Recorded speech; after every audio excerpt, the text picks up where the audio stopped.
Assalamualaikum warahmatullahi wabarakatuh. Waalaikumsalam warahmatullahi wabarakatuh. Alhamdulillah, alhamdulillahi rabbil alamin. Assalatu wassalamu ala asrafil anbiya'i wal mursalin, Sayyidina wa maulana Muhammadin. Ashhadu an la ilaha illallah wa ashhadu anna Muhammadar Rasulullah. Allahumma salli ala Sayyidina Muhammadun musabil wal ikram, ya wal jalila wal ihram, wa tahirin wal mujahidina, amma ba'du. Ibadallah, bersyukur kita kepada Allah dengan mengucapkan alhamdulillahi rabbil alamin atas segala limpahan karunia, rahmah dan hidayahnya, serta dengan izinnya juga kita dapat menjalankan amanahnya, beramal dan beribadah zahir batin, dunia dan akhir. Bersalam kita tidak akan pernah kita lupakan. Marilah sama-sama kita sampaikan kepada junjungan kita, Nabi Allah, Nabiul Akhirul Zaman, Rasulullah Muhammad sallallahu alaihi wasallam. Atasnya kalimahnya kita kalamkan bersama-sama dengan membacakan Allahumma sholli ala Sayyidina Muhammad wa ala alihi Sayyidina Muhammad. Grup 12 Sumatera Utara yang dirahmati Allah rahimakumullah. Insyaallah, sehubungan dengan perjalanan ibadah rohani kita kepada Allah Subhanahu wa ta'ala, dalam perjalanan empat batin Allah akan bersifat menuju ghaibul ghuyubnya. Dalam perjalanan itu nanti akan kita laksanakan tajalinya. Adapun mengenai tujuan perjalanan batin yang empat ini, perlu kita ingat bahwasanya Rasulullah sallallahu alaihi wasallam telah mengatakan kepada Allah bahwasanya, ya Allah, jadikanlah diri-diri batinmu yang banyak itu dihimpun menjadi satu, man ta'azzaru al-allafa, sehingga tidak mendapatkan kesulitan umatku mencapai dirimu ya Allah. Akhirnya Allah menjadikan dari empat batin Allah, napas, tanapas, ampas, nupus, menjadi satu kodrat yang kita sebut dengan sifat nafsiyah. Dalam perjalanan ini ditujukan oleh Allah untuk menuju sebuah hakikat yang tertinggi dinamakan diri yang bersifat nafsiyah. Tujuannya adalah menjadi ma'ul hayat, yaitu penguasa langit dan bumi, agar manusia menjadi Rabbnya Allah, wa Rabbun nas wa Rabbi ilahin nas, untuk menguasai segala yang ada petala pada langit dan bumi, menjadi diri ma'ul hayat. Dalam hal ini, setelah kita capai pengkajian dari tingkatan demi tingkatan, mulai empat batin dalam makom pizat menjadi batang tubuh, melanjutkan kepada makom surul fil asror, yaitu melanjutkan hukum batin, berdiri batin dalam batin. Tapi sekarang kita masuk kepada sirul ashor, menuju ghaibul ghuyub, yaitu batin menyatakan diri bersifat pada manusia. Merasakan, mengatakan bersifat yang dimaksud di sini akan bertajalinya wujud batin yang dikatakan sifat ghaibil ghuyub tadi, akan menjadi sebuah diri yang dinamakan diri nafsiyah. Untuk ini perlu kita ketahui bahwasanya perjalanan wujud dari batin yang empat menjadi satu ini akan bertajalli menjadi diri nafsiyah, akan hayat menjadi ma'ul hayat, maka nafas menempatkan diri pada anazir alam, pada mulut, dan nafas pada telinga, ampas pada mata, dan nufus pada hidung. Nah, setelah ditajalikan itu bernamalah ghaibul quyub, yaitu gaib yang mulai menyata. Nah, ini dikatakan ibadahnya mencapai awal Muhammad jadi. Awal jadinya Muhammad dengan adanya berdiri sifat yang dinamakan diri hakul doim, yaitu diri batin. Dengan demikian kita harus menerima, menjalankan adab-adab daripada penerimaan kedatangan batin Allah ini yang tunggal, yang dari empat menjadi satu, dengan melaksanakan tajalli dirinya nanti, yaitu berupa bertajalli kepada kolbi. Nah, yang kedua kita akan mengalami kawas fil kawas. Kawas itu apa? Batin kita sudah bisa melihat satu pada yang banyak dan banyak pada yang satu. Sudul kasroh fil wadah, sudul wadah fil kasroh. Dia akan bisa. Nah, setelah batin itu masuk. Nah, tujuan terakhir adalah sudul hak. Sudul hak itu menjadi diri yang satu tapi banyak, dan banyak tapi satu. Nah, ini yang akan terjadi nanti, yaitu hubungan. Tidak ada lagi batin di luar, batin di dalam, tetapi batin di luar itu yang di dalam, batin di dalam itu yang di luar. Ini dengan hadirnya kekuatan batin yang empat menjadi satu bernama diri nafsiyah, maka ini akan menciptakan sifat-sifat yang akan bermunculan. Nah, nafsiyah akan bertajalli, maka dikatakan nafsiyah itu, naf adalah aku, sin itu anas, itu adalah zat. Jadi aku bertajalli kepada zat dan nurku sendiri. Nah, ini akan terjadi nanti pendawaman daripada zikirnya, maka terbentuklah sifat nur pada diri dan sifat zat pada diri. Jadi bukan nur itu tahu-tahu sudah ada aja, tapi kalau belum didirikan dia tidak akan berwujud. Dan apabila zat itu tidak dijadikan, dan dia tidak akan berwujud. Nah, ini juga dari hasil diri nafsiyah nanti ke depannya. Nah, tetapi pada waktu dan kesempatan ini, sesuai dengan jadwal pelajaran kita akan belajar bagaimana menjadikan empat batin menjadi diri, menjadi ma'ul hayat, yaitu diri yang menguasai langit dan bumi. Tempat semuanya hidup, semua bisa dikejar dari dalam diri, semua bisa dijangkau oleh dalam diri. Kenapa? Karena diri sudah memimpin kehidupan. Nah, inilah yang akan menjadi pokok awal daripada perhatian kita dalam belajar hari ini. Dan itu, dan cara pengamalan kita akan turunkan di session kedua, 10 menit kedua.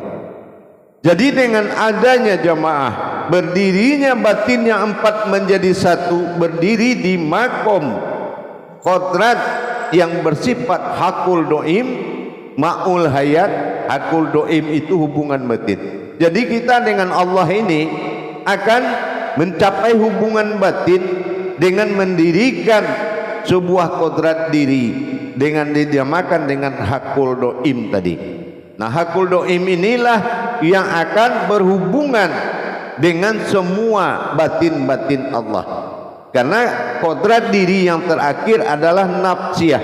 Nafsiyah ini sudah diri tunggal. Nah, dari nafsiyah ini nanti nafsiyah, naf diri, sin nas nur zat. Ini akan menciptakan perbuatan maknawiyah dengan salbiyah nanti. Dari kejadian nafsiyah dan maknawiyah ini, salbiyah adalah zat Allah yang tidak dia serahkan kepada kita. 5 kekuatan salbiyah yang tidak boleh dimiliki manusia, dan 7 daripada maknawiyah yang tidak boleh dimiliki oleh Tuhan. Berarti 7 tambah 5 12. Inilah yang dikatakan awal berdirinya sifat tadi 12, berkegiatan dalam hukum 24 dan berdiri dalam makom 00. Ini akan dijabarkan nanti. Jamaah yang dirahmati Allah rahimakumullah. Jadi dengan kita mentajalikan, setelah kita jalikan nanti, maka yang 4 itu sudah maujud, ya, dinamakan diri wujud. Itu yang disebut nafsiyah. Nafsiyah inilah yang akan menjadikan dan melahirkan diri rahasia. Di situ munculnya nanti setelah hayat nur, hayat zat, barulah nafs itu akan muncul yang dikatakan hu atau aku. Itu munculnya di diri nafsiyah, ya. Nafsiyah ini setelah dia menjadi kekuatan aras ke bumi, ke zat, dan menjadi kekuatan kutsi ke nur, maka nanti lahirlah dari makom nafsiyah itu diri yang rahasia. Diri rahasia itulah yang disebut dengan hu atau aku. Jadi sekarang belum ada kelihatan. Kenapa? Karena zat dan sifat belum ada, dan Allah dikatakan aku bertajalli pada sifat dan zatku. Ini akan terjadi nanti munculnya diri rahasia di dalam batin nafsiyah itu. Karena nafsiyah itu adalah batin yang menghubungkan zat dengan nur, salbiyah dengan maknawiyah.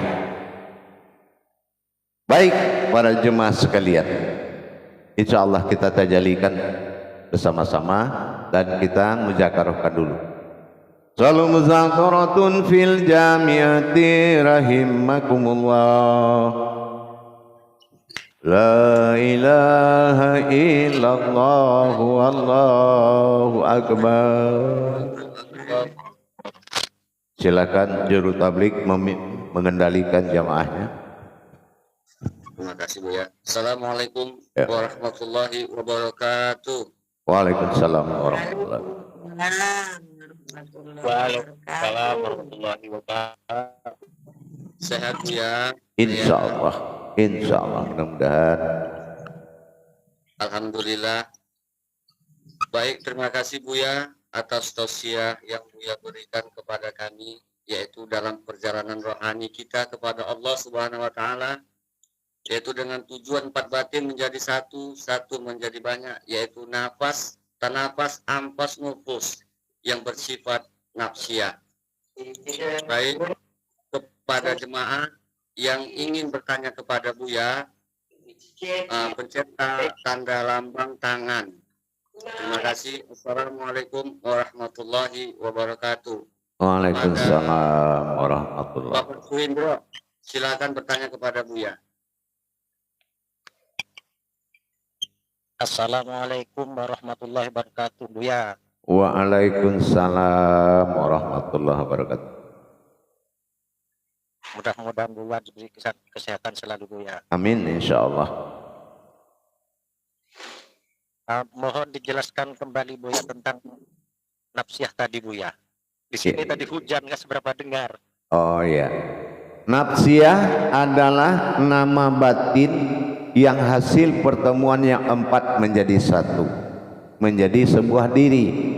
Kalau tadi 4 batin kan, ya 4 batin ini dia digabung menjadi satu diri, namanya nafsiyah. Itu yang dikatakan alafa, yaitu alif yang didirikan. Nah, itu namanya alafa. Jadi dia menjadi satu, itu nafsiyah. Nafsiyah ini kalau dalam sifat 20 dikatakan hu, karena sifat 20 dibagi 3 akan menjadi kaji diri. Ya, dia nafsiyah ini dinamakan hu atau aku. Nah, keakuan ini akan muncul nanti di dalam nafsiyah setelah nafsiyah bertajalli kepada sifat, yaitu manawiyah, dan bertajalli kepada salbiyah, yaitu atau Allah. Jadi disinilah awalnya awaludin ma'rifatullah. Jadi kita jangan hanya tahu bagaimana Tuhan asalnya bernama Allah. Nah, jadi kita harus mengenal bagaimana sejarahnya Tuhan kita bernama Allah. gitu, paham? Insya Allah Buya, insya Allah. Iya, tapi dengan catatan kita wajib menyaksikan kejadian itu. Itulah pokok kebenaran, bukan hanya sekedar tahu. Paham? Insya Allah Buya, insya Allah. Amin. Iya, baik, lanjut. Assalamualaikum warahmatullahi wabarakatuh Buya. Waalaikumsalam warahmatullahi wabarakatuh. Baik, silakan yang lain. Terima kasih, Bro. Selanjutnya Bapak Budiman silakan bertanya kepada Buya. Audio Bu Derhana. Audio Bu Derhana. Ya, silakan. Ya, terima kasih pada Pak Juru Tablik. Assalamualaikum warahmatullahi wabarakatuh, Buya. Waalaikumsalam warahmatullahi wabarakatuh. Buya mohon sedikit penjelasan bagaimana proses menyatunya empat batin menjadi satu sehingga dia disebut dengan nafsiyah. Mohon penjelasan sedikit. Iya, itu nanti akan kita ajarkan tajalinya setelah season kedua. Ya, itu akan diajarkan tajalinya karena itu tidak bisa diterangkan karena dia berupa sebuah perjalanan yang dirahasiakan. Gitu, paham? Insya Allah. Jadi intinya kita sudah mulai paham dari kajian empat batin Allah itu dengan adanya permintaan dari Rasulullah bahwasanya ya Allah wa hudratun alafa al hayat naqasun al batinu wal alafun. Dia jadikanlah ya Allah diri-diri batinmu yang banyak itu menjadi satu sehingga dan memudahkan umatku untuk mencapaimu ya Allah. Nah gitu ya. Insyaallah, Buya. Kemudian satu lagi, Buya. Iya. Kan, Buya. Nah, ini empat batin tadi menjadi satu, itu nafsiyah. Kemudian yang satu memandang yang banyak dan yang banyak memandang yang satu. Mohon penjelasannya, Buya. Iya, nanti itu setelah ditajalikan yang satu berangkat ditunggu oleh an-nazir yang empat. Nah, nazir empat ini yaitu kodrat daripada an-nazir itu seperti mata, telinga, hidung, mulut, yaitu namanya an-nazir. Jadi dia akan setelah dia menjadi diri, dia akan muncul dan masuk ke dalam empat kodrat tadi. Yang napas, ampas, tanapas, nupus, yang menyatu jadi nafsiyah, dia akan menghidupkan empat batin itu di empat kodrat an-nazir tadi. Gitu. Napas akan dihidupkannya di mulut, napas telinga, ampas di mata, napas di hidung, nupus di hidung. Jadi dia akan ditajalikannya karena dia berupa diri tapi kodrat dia itu batinnya Allah. Nah gitu. Nah, disitulah nanti akan terjadi pengembangan kajian nafsiyah ini sehingga berdirilah suatu wujud yang aku ingin dipanggil dengan nama Allah. Ini nanti jadinya ke situ. Karena nafsiyah, salbiyah, manawiyah itu kan kodrat dari asma Allah kan gitu. Nah, nanti di situ akan berkembang dia nanti, ya. Dia akan berkembangnya di situ nanti. Paham? Insyaallah, Buya. Yang penting kodratnya sampai di situ. Kemudian Buya, kalau ini nanti kita sudah dapat kita tajalikan, apakah kita mampu merasakan batin sesama kita, Buya? Itu jangankan ke situ, ya. Sekarang ini nur yang kita katakan nurnya kodrat nur pada Adam, kodrat batin pada nyawa, kodrat zat pada diri itu aja belum ada. Ini kita setelah kajian dahulu saya perkenalkan kodrat-kodrat itu bersifat nurani pada Adam jasad kita, bersifat zat rohani bagi diri, bersifat batin Allah pada nyawa. Tapi itu baru kalam, ini baru mau dijadikan gitu ya. Jadi kita ikutin tangga belajarnya. Ya, jangan kemana-mana dulu, ikutin tangga belajarnya dulu. Ini aja kenyataannya belum ada, kan gitu. Ini nafsiyah aja itu baru nama batin. Di dalam nafsiyah itu akan muncul sebuah diri yang rahasia. Makanya nafsiyah itu artinya aku. Gitu. Nanti akan muncul gitu dikaji nanti. Paham? Insyaallah Buya. Ya, baik. Banyak Buya. Assalamualaikum warahmatullahi wabarakatuh. Waalaikumsalam warahmatullahi wabarakatuh. Ya, selanjutnya kepada Bapak Saifuddin Rangkuti, silakan bertanya kepada Buya. Assalamualaikum warahmatullahi wabarakatuh Buya. Waalaikumsalam warahmatullahi wabarakatuh. Alhamdulillah, mudah-mudahan Buya sehat selalu. Insyaallah. Insyaallah. Tadi Buya menerangkan ini nanti apanya ke suhudul haq. Jadi macam mana Buya menjadikan mentajalikannya dari pisirli ini ke pisifat ini? Bagaimana cara mentajalikannya Buya? Iya, itu nanti akan diajarkan setelah 10 menit kedua. Ya, itu kan diajarkan karena itu haknya murid ya, yang akan didapati di dalam. Tidak diadakan di YouTube gitu ya. Nanti insyaallah.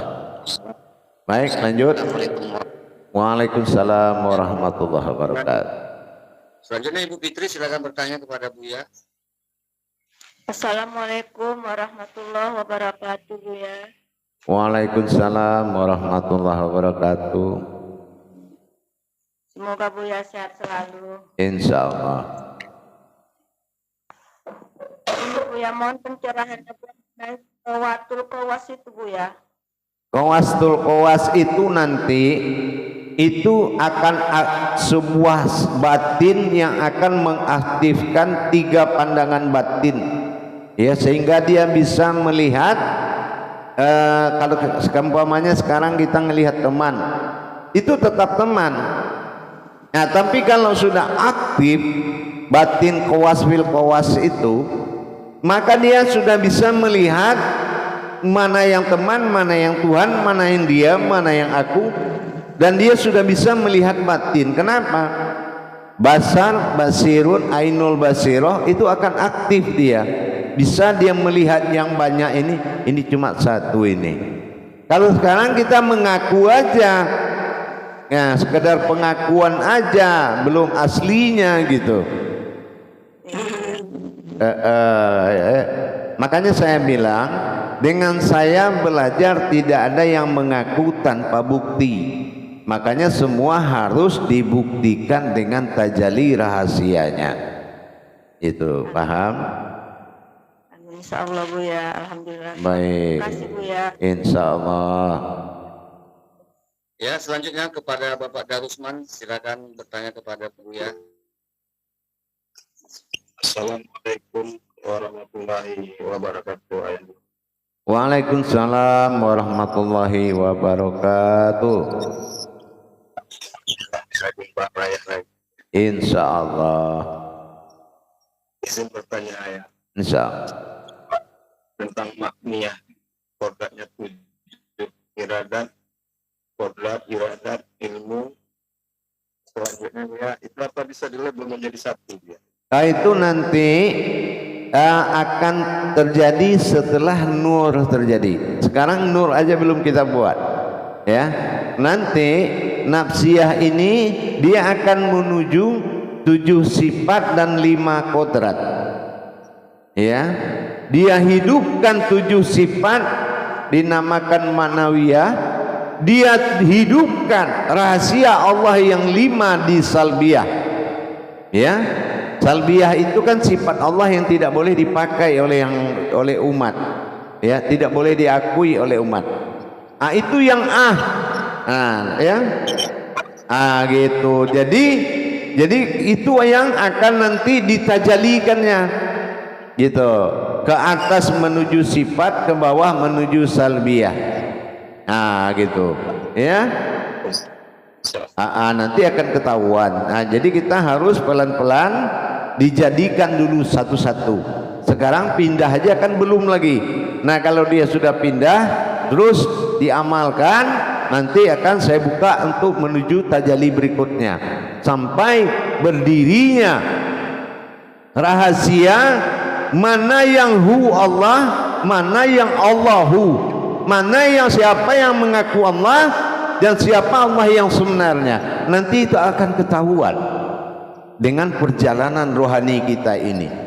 Jadi bukan sebuah pengakuan tanpa kenyataan, tanpa tafrid, tanpa tajrid, tapi pengakuan yang kita alami dan kita rasakan. Paham? Insya Allah ya. Baik. Baik, masih ada? Bou, silakan bertanya kepada Buya, Bou.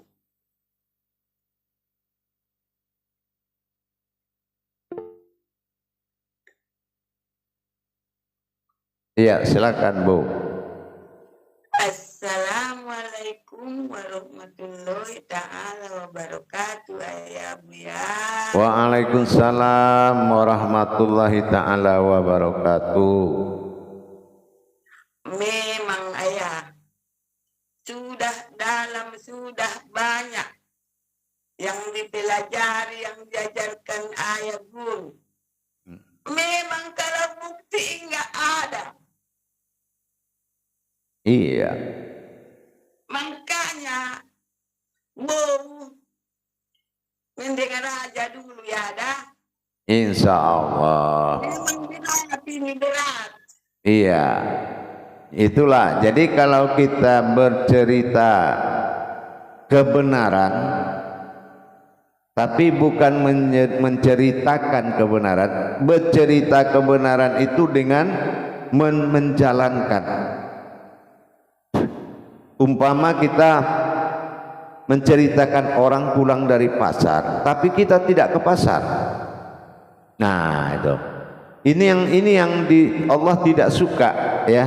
Allah tidak suka orang yang punya ilmu pengetahuan tapi tidak punya kekuatan. Tidak nyata, gitu. Nah, inilah sejarah ada yang mengaku Allahu Akbar, aku adalah Allah. Nah, ini kita lihat nanti jatuhnya apa, dia sebagai apa nanti, apa wujudnya, dan di mana kita muncul sebagai umat, dan di mana Tuhan muncul bernama Allah.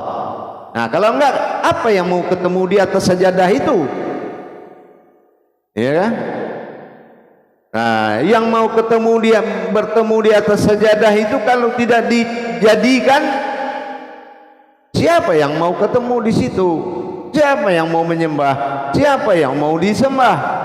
Nah, itu. Jadi makanya dari awal saya mengaji, tahap pertama pengajian tauhid itu dikenalkan dulu. Semua kita ceritakan. Setelah kita ceritakan, baru kita masuk ke dalam cerita itu. Siapa yang sabar, betul-betul dia mencari Tuhan, dia akan ikut. Tapi siapa yang mencari kesaktian, mencari ilmu, dia akan tinggal. Ya gitu. Nanti itu ternyata itu, ya. Paham?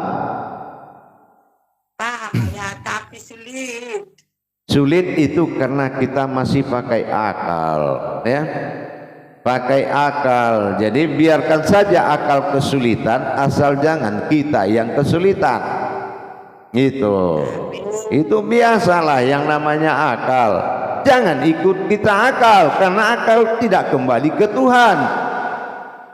Ya, akal tidak kembali ke Tuhan, jangan diikutkan. Kalau dia capek, dia tidak mengerti, dia pusing, biarkan saja. Yang penting jalan terus mengaji. Nanti dia akan, Allah katakan fi'lu mumkini au tarakuhu. Jadikan pikiranmu berpikir mungkin tentang aku. Ya sudah. Nah, jadi kalau kita merasa sulit, berarti kita sudah masuk ke alam kebenaran. Itu saja. Nah, kalau enggak sulit, bukan kaji Tuhan kita namanya, kaji teman-teman. Tapi kalau kaji Tuhan memang sulit. Karena yang dikaji itu diri, diri dikaji, Tuhan dikaji. Mengkaji diri, mengkaji Tuhan. Mengkaji Tuhan, mengkaji diri. Sulit mencari diri sama sulit mencari Tuhan. Gitu, ya kan? Gitu, insyaallah ya. Itu menandakan kita ini tidak boleh merendahkan harga diri. Ya, kita tidak boleh merendahkan harga diri ke siapapun. Makanya kenapa ibadah itu ada ruku? Hanya kepada Allah kamu ruku. Sehebat apapun orang, kamu tidak boleh ruku ke orang. Nah, itu maksudnya. Nah, kenapa Allah suruh kita sujud? Sehebat dan sekuat apapun orang, ya kan, tidak boleh menyentuh kepala kita, tapi kepada Allah kepala kita letakkan di atas tanah. Itu maksudnya, ya kan? Baik, paham? Paham. Terima kasih ya. Insyaallah. Mudah-mudahan mendapat nikmat. Amin ya Allah, amin ya Rasulullah. Baik. Baik, terima kasih kepada Ibu Derana. Insyaallah, Buya, saya mau bertanya nih Buya. Assalamualaikum warahmatullahi wabarakatuh. Waalaikumsalam warahmatullahi wabarakatuh. Silakan. Sehat-sehat Buya. Insyaallah. Buya, yang saya bertanyakan nih Buya, maksud dari napas bukanlah napas, sementara makhluk bernapas Buya. Assalamualaikum warahmatullahi wabarakatuh. Napas adalah nama batin Tuhan. Ya, batin Tuhan nggak bernapas lagi. Kalau dia bernapas lagi, kebanyakan Tuhan dia nanti. Ya. Nah, kalau yang bernapas itu ruh yang diciptakan. Nah, sementara kita makhluk yang dijadikan. Ya, kodrat yang dijadikan bernapa naf'as, yaitu diri sesungguhnya.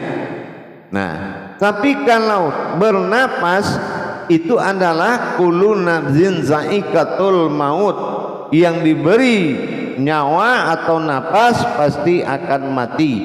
Nah, kita bukan orang yang diberi nyawa, tetapi markazi, zat yang kekal, kecil, berpindah-pindah.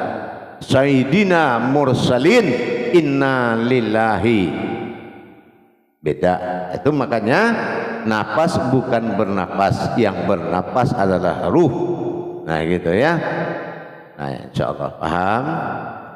Paham Buya, insyaallah, amin. Baik jemaah sekalian, kita ketemu 10 menit lagi. Assalamualaikum warahmatullahi wabarakatuh. Waalaikumsalam. Warahmatullahi wabarakatuh.